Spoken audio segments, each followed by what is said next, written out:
Okay, so this will be how to beat 200 in L zone, and we'll be playing for about half an hour, just very, very straightforward and simple strategy. Here, facing the button limp, just going to come along, trying to play with the recreational. It's going to open up the 5-4, and these stakes are very, very, very beatable. I think someone could probably reasonably expect to make 30 bucks an hour, so just playing these two tables. Of course, you do have to be reasonable with the game. Yeah, and just not overcomplicating our strategy. Like, this isn't the stake. This really isn't the stake to get particularly out of line. Um, Once it just checks down here, I think when this guy just goes for the bet, we can just go ahead and buck our hand. Some potential merit in bluff raising there, but ideally you want to do it with a hand that contains some sort of 10. You want to have a little bit more interaction with the board there. Maybe a hand like King 10 would be an ideal bluff. Just blocking, river 2 pairs, and of course the straight.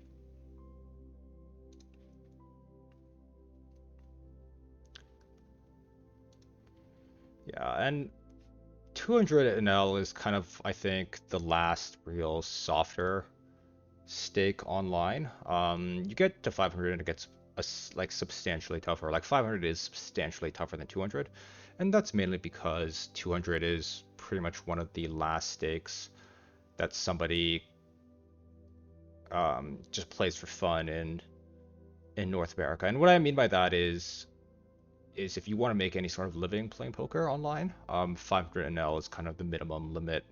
So you've got a lot of players here that aren't necessarily good enough to go pro.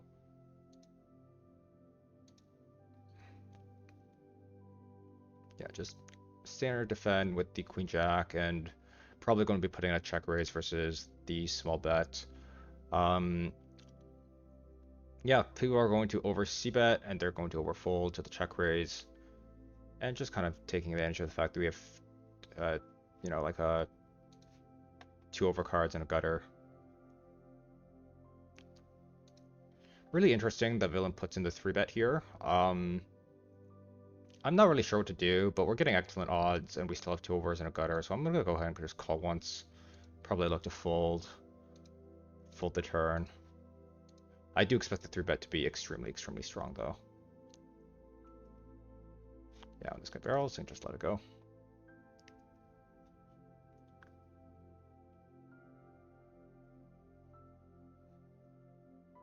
And at these stakes, just going to be playing a very standard 3-bet or fold strategy, not doing a lot of cold calling. Cold calling is kind of the worst thing you can do. It pretty much ensures that you take a flop multi-way with a capped range. It also ensures that you pay rake, which is a big deal.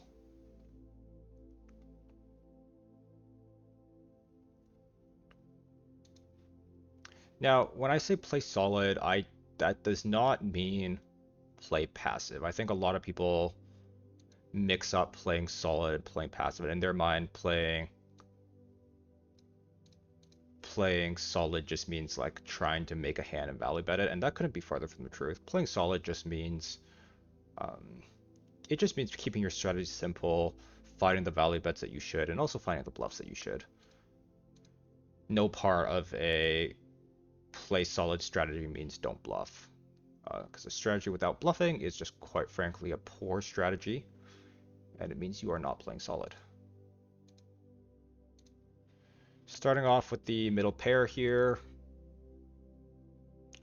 And when this guy goes over bet, I'm actually just going to go ahead and fold. Like, big bets to me are very, very strong, and there's no sense in just continuing here with second pair. Are we going to be overfolding the flop if we always fold a hand like that? Yeah, absolutely. We're probably going to be overfolding the flop, but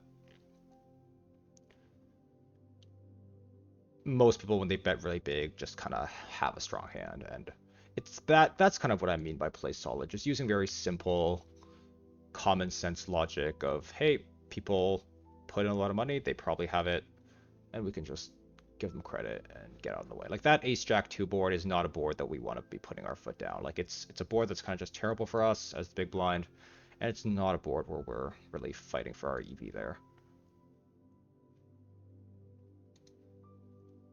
Yeah, just doing a lot of folding.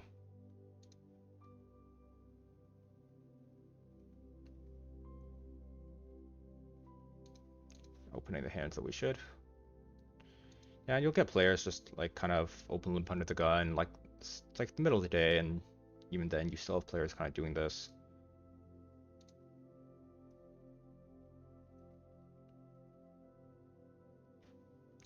Yeah. Just starting off small, and here calling once. Here, once we get called, going to proceed with an overbet on the turn. Just really polarizing our range between bluff or value. Part of playing solid means running bluffs. And gonna overbet here as well with the jack, just for value.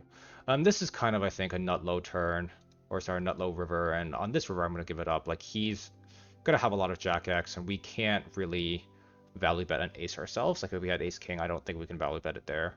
So yeah, that's just a run out where we give up, because the villain has trips a lot more often than we do. If it were a brick and not a jack, I potentially would be looking to do some all-in shoving.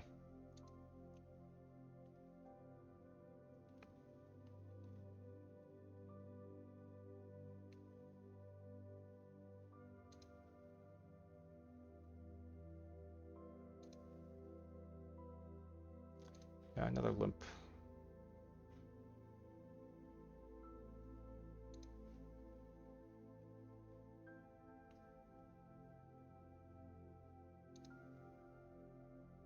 Just gonna be defending this one as a call here on the king jack. Really good board for us. All very low, very connected. That being said, with king jack, I think we just check it back. I think it's a little bit too strong to start bluffing right now. So I'm gonna go ahead and check it back. Yeah, here just folding the eights versus that other gun. Like it's just too. Actually this one, actually that might have been a mistake. That might have been. I should have thought about that one a little bit longer. I think the eights could have been a mistake there. But even if it's not a mistake, it's probably very close to indifferent. Here, when it checks down to river, I'm actually going to just rep a 4 and raise. Very credible for us to have a 4 after checking back 2 streets, and he does call it off with the ace 2, which is fine. But that is what I mean. It's just people, once they check down the river and stab, are generally going to be a little bit on the weaker side, and we do want to put pressure on that.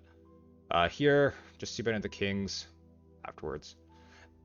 Like, do I know that king jack there is a solid bluff by any means? Like, no, like I'm not sure that it's supposed to be a solid bluff, but I know that when people check down at the river, generally the range is pretty weak and we can rep something credible, so I'm going to put in the bluff raise.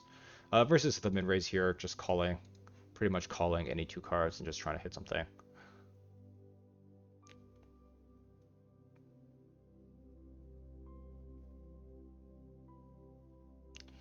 Yeah, very safe to assume that this is a recreational player, and versus a recreational player, I'm just going to fast play. Like I'm not trying to do any sort of trapping. Like I'm just trying to stick the money in. He does fold this time.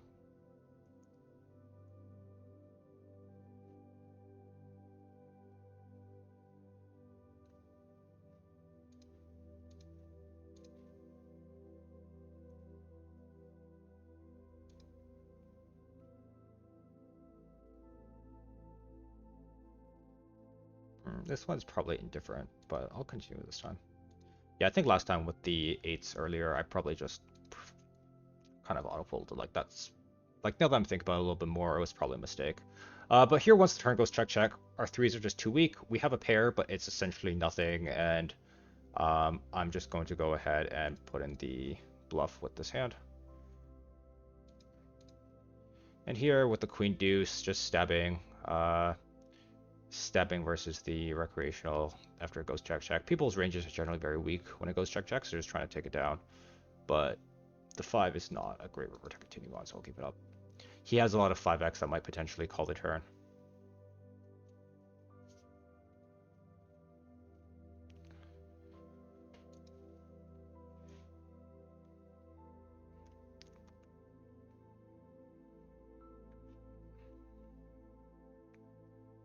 Yeah, and that's basically what this game is. It's just being aggressive and bluffing on cards that are good for you and kind of getting out of the way and shutting down on cards that are a little bit not so good for you.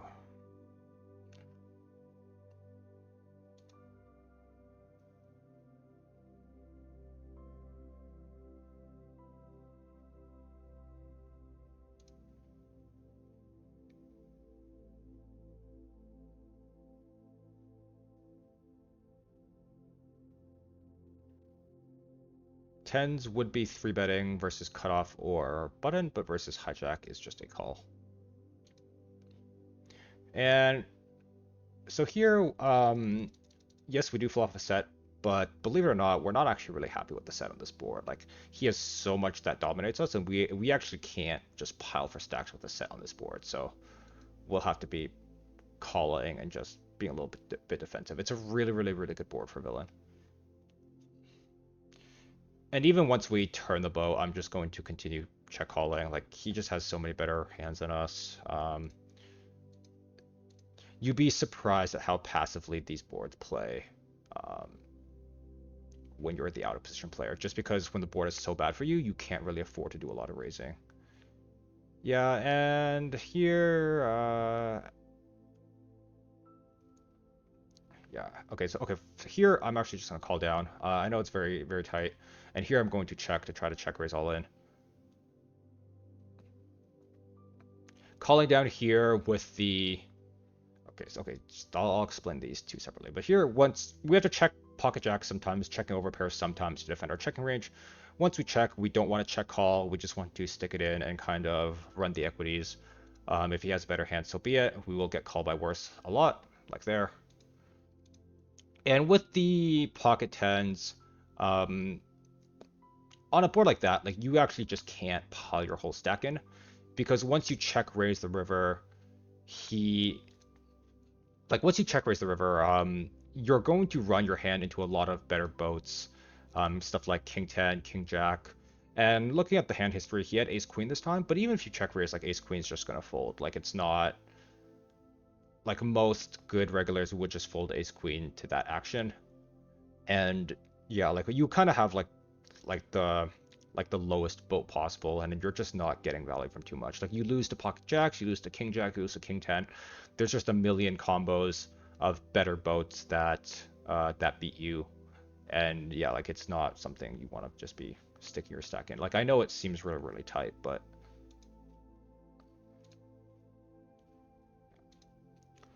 you have to be very tight on boards that are bad for you.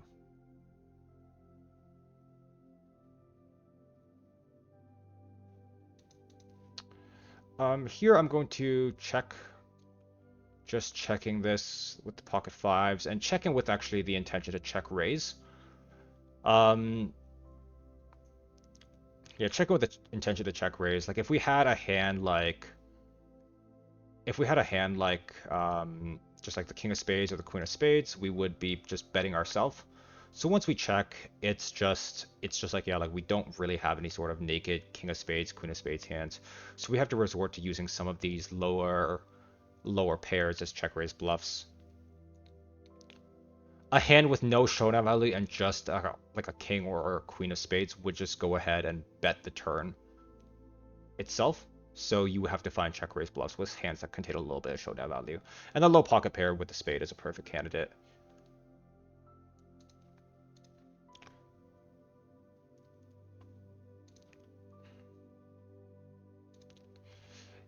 As well, most opponents aren't going to be checking back a flush draw enough. People have a tendency to auto bet their flush draws.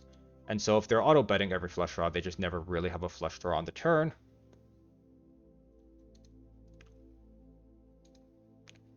And so his range is probably actually weaker there than it's supposed to be in theory.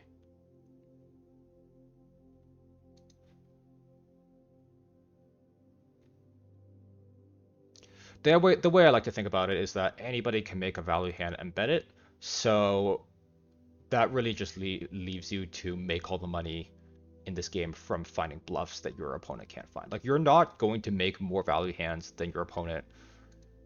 So all the profit really comes from finding the bluff that your villain won't.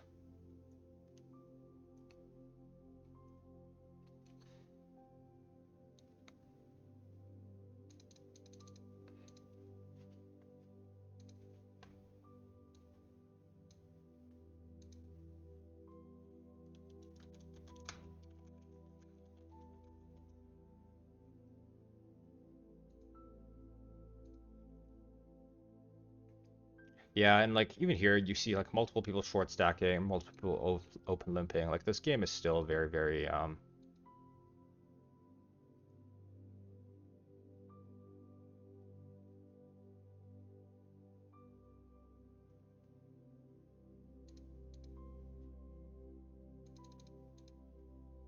here versus this limp, just going to ISO big, raising big versus open limps. And calling here with the 5-6 versus the 3-bet. Excellent, excellent board for us. Not just for our hand, but also for our range. Whenever we call a 3-bet in position and get a low, like a low connected-ish board, it's going to be really good for us. And actually here I'm going to do a little bit of raising. This hand is kind of vulnerable, and we do want to get some value / protection. And yeah, just stick it in. And 7s, cool. Nice, and we're good. Perfect. Yeah, and just wanting to just like get stacks in versus no repair. Like we don't really want to let the board pair and counterfeit our hand.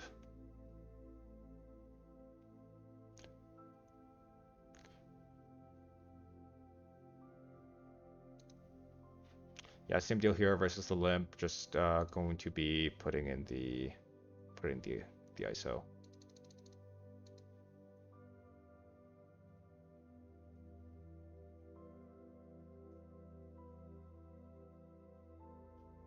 Monotone board is kind of horrible for us.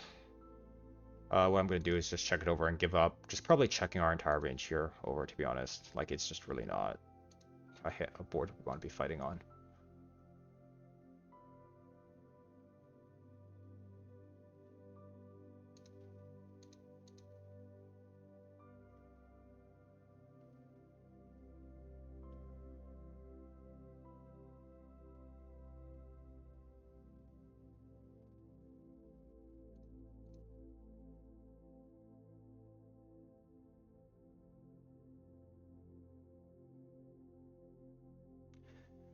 Okay, this is very interesting. I don't really know what to make of this. I'm just going to start off with the call, though. Our hand is definitely too weak to start raising.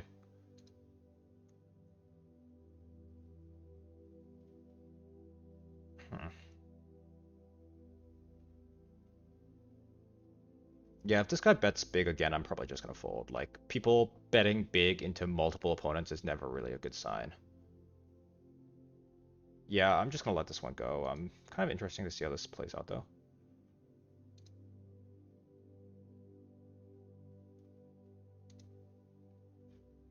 Oh, unfortunate.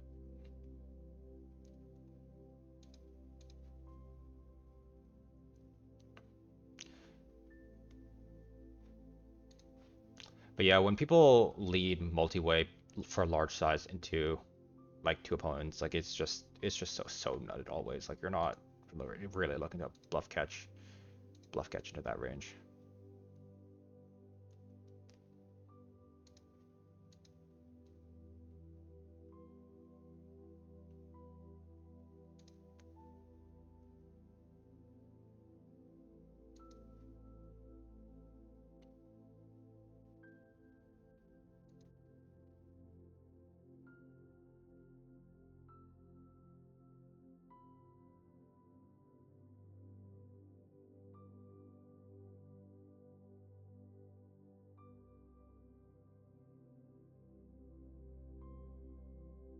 Yeah, online poker is definitely getting tougher these days, but still very much beatable. Like there's always gonna be wrecks. There's always gonna be people gambling.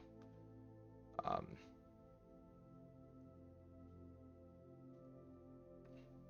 I don't think that's ever really gonna change.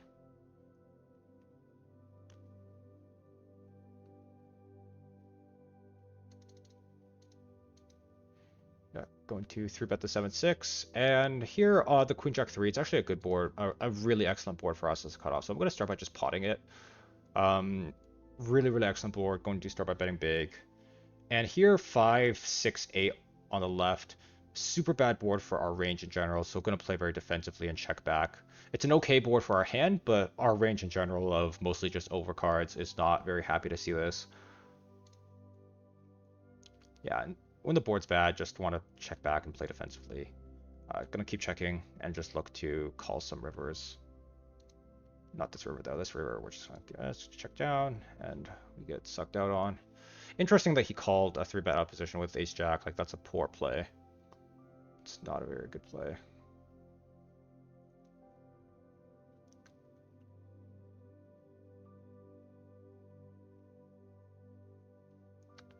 Okay, this is going to be 3-bet.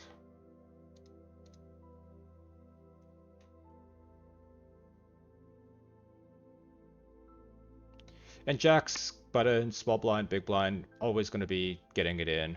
There's no snare where we let Jacks go here.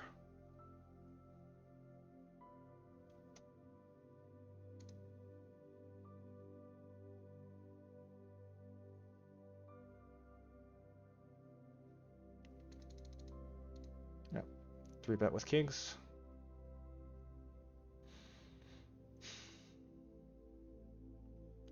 Cold card position, so this is probably a recreational. If this guy's good, he's going to do a lot of shoving, just trying to squeeze out the dead money from both people.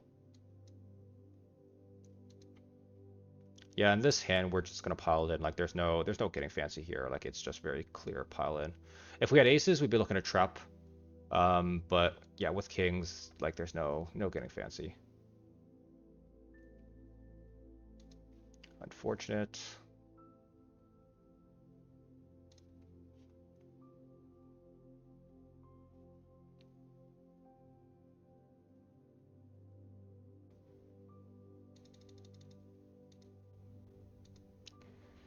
Okay, 3-betting the suited ace.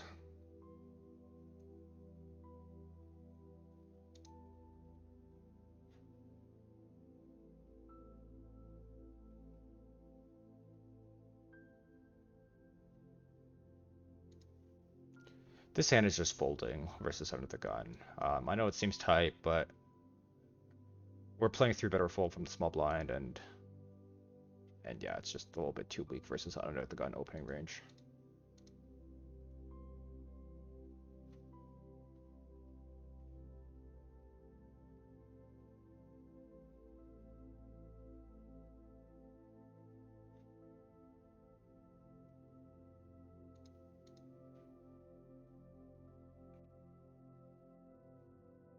Ace 5 in the small blind will of course be 3-betting.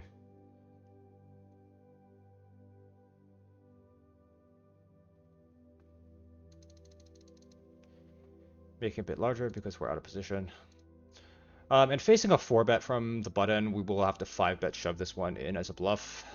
Small blind button, this is a just classic 5-bet shove, but it doesn't come to that. We just get it through. Yeah, this is kind of a weird spot, but just gonna let it go. King 7 is not the hand we want to make a move with. If we had a suited Broadway or like ace queen offsuit or something, yeah, we could potentially make a move there, but not with King 7.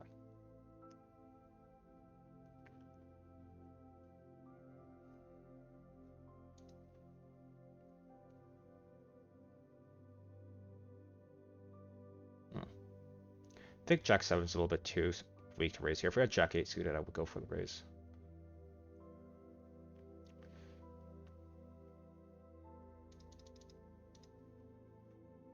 Three bet. Um, yeah, just folding this one versus hijack. Something like king 9, we could raise an ISO.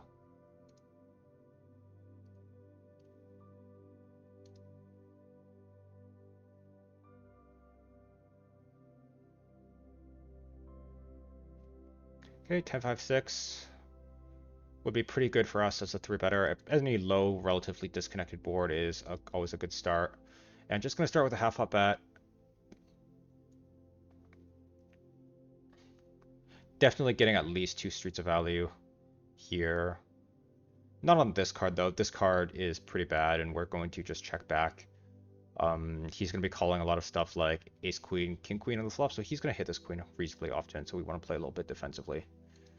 Getting another queen is actually good. It reduces the amount of times he has ace, queen, or king, queen, and so if he checks to us, I'm going to go for a value bet again. Um, like I said, our hand is probably good for 2 streets, and so here we're just trying to milk some value out of a 10 or a hand like 9s, 8s, etc. Oh, interesting. That's... Well, we saved money there versus kings, that's for sure.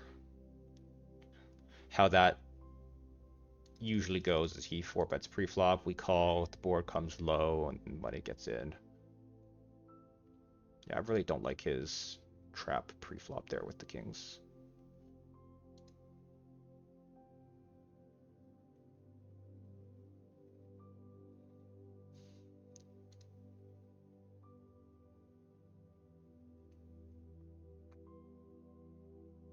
Yeah, that's like the thing with like these stakes. Like even these stakes, like a lot of people just fuck up pre-flop.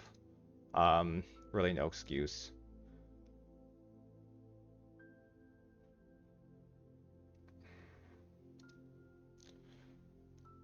Mm. Okay, since it's one big blind, I'm gonna call, but I'm actually really not thrilled about this. Okay, yeah, just buck the turn.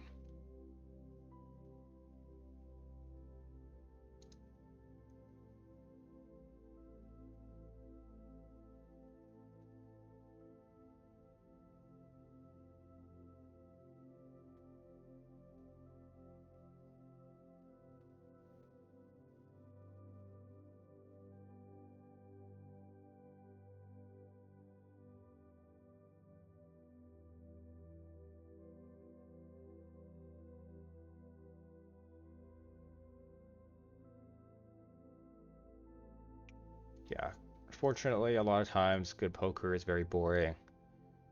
But I do always advocate for people to be slightly bored when playing poker. Like you're not, if you're playing for money, like you're not playing for enjoyment. So being slightly bored lets you just zone in and focus and make good plays.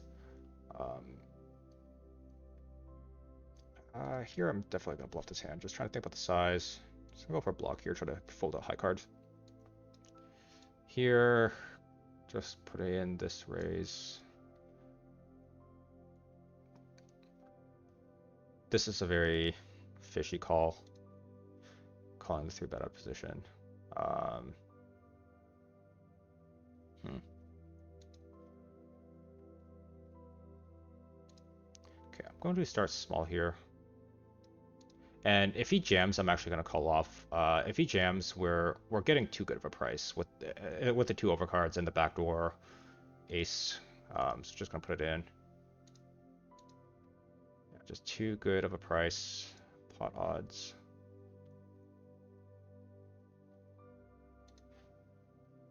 But yeah, like I was saying, I always advocate for people to be slightly bored when playing poker. If you're just trying to jam in as much action and dopamine as possible, like you're definitely going to be missing some stuff. It's always better to play fewer hands and have those hands be higher quality than to be playing a million hands and just kind of be punting all the time.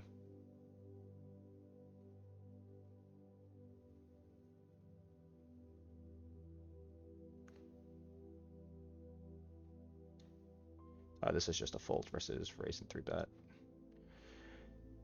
I'm gonna check this one. I don't like this board. Like I feel like he's gonna just have a lot of hands that connect with this region.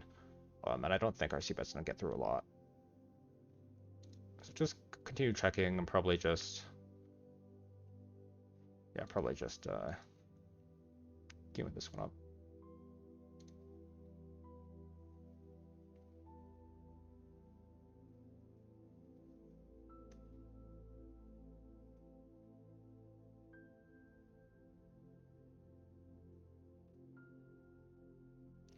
Putting the squeeze here. Always trying to play pre-flop on the aggressive side just to pick up dead money.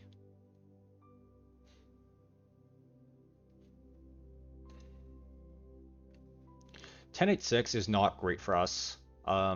If it were a board like 10-8-2, that would be much better. But 10-8-6 is much worse because most of his hands are going to be in like the pocket nines, pocket sevens range, and that gives him a lot of sets and pair plus draws. So we're not happy about that. So just gonna check it back on a board that's not so good for us.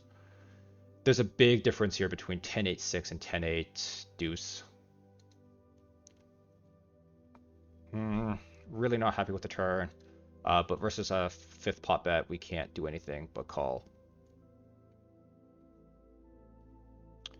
And probably calling here any size less than pot. Yeah, less than like half pot, we'll just have to call down with top two. I do expect to lose here a good amount of the time, but versus half pot, we don't have to win very often.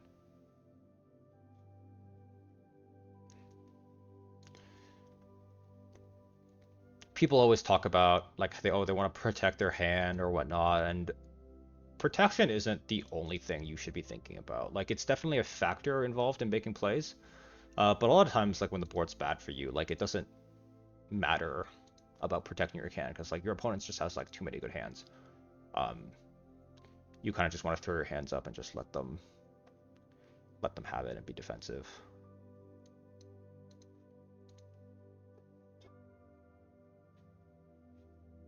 Okay, so just gonna play a couple more orbits and wrap it up. I really wish 500 ran on this 500 fast fold ran on this site a little bit more, but it is what it is.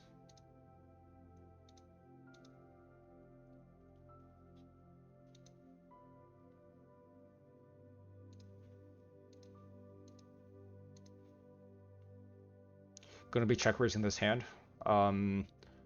5, 7, 8 is really good for us, and so we want to press our advantage. Once it goes check check, I'm going to start by overbetting the turn, because when we overbet, we basically just rep like a straight or a boat or an 8, and that range just wants to overbet and pile money in.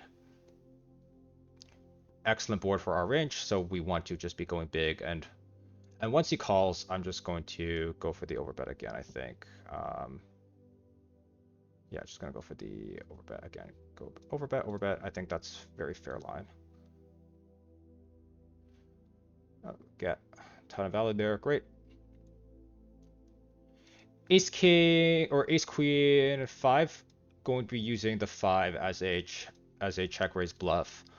Under the gun versus big blind, we want to be like our ranges are very tight, so the 5 is not actually that strong, and it's better to think of the 5 here as a set blocker rather than a pair.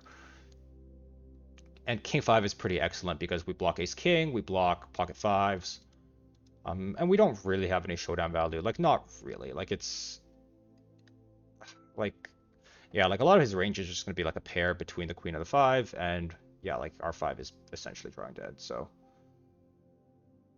better to think of it there as a set blocker rather than a pair. Not folding the aces just yet to the small bet. Playing very defensively on the monotone board, out of position.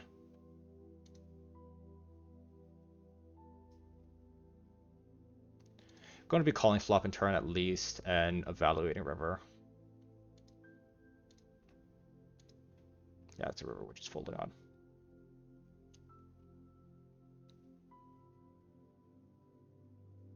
Okay, I'm going to set out next big blind on both of these tables. Just wrapping it up. This is a 3-bet hand.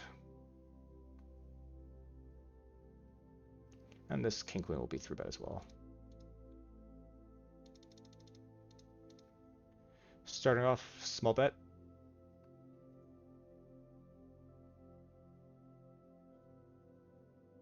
So when the jack pairs, we do actually have to play very defensively. This is a bad card for our range. Because a lot of times when we have aces, kings, or queens, we have an overpair, we're going to not be happy to see this jack. So our range in general is unhappy to see it. So when we do have the jack, we also have to check.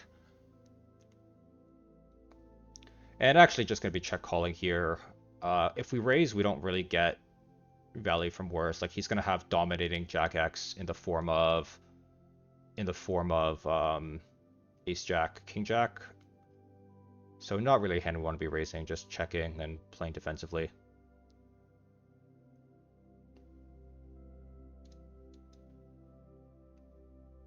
Interesting.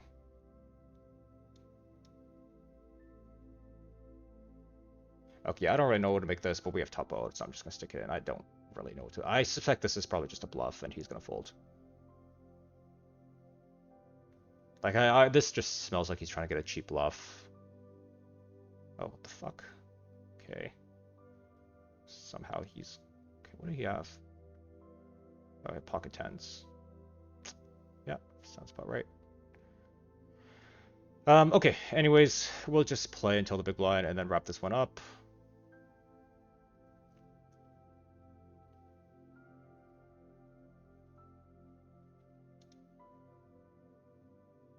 Yeah, I don't like his bet there. Like it's like if he's gonna bet, he should just shove. Like I know he's trying to get value from our overpairs, but yeah, he should just shove there if he's trying to bet for value.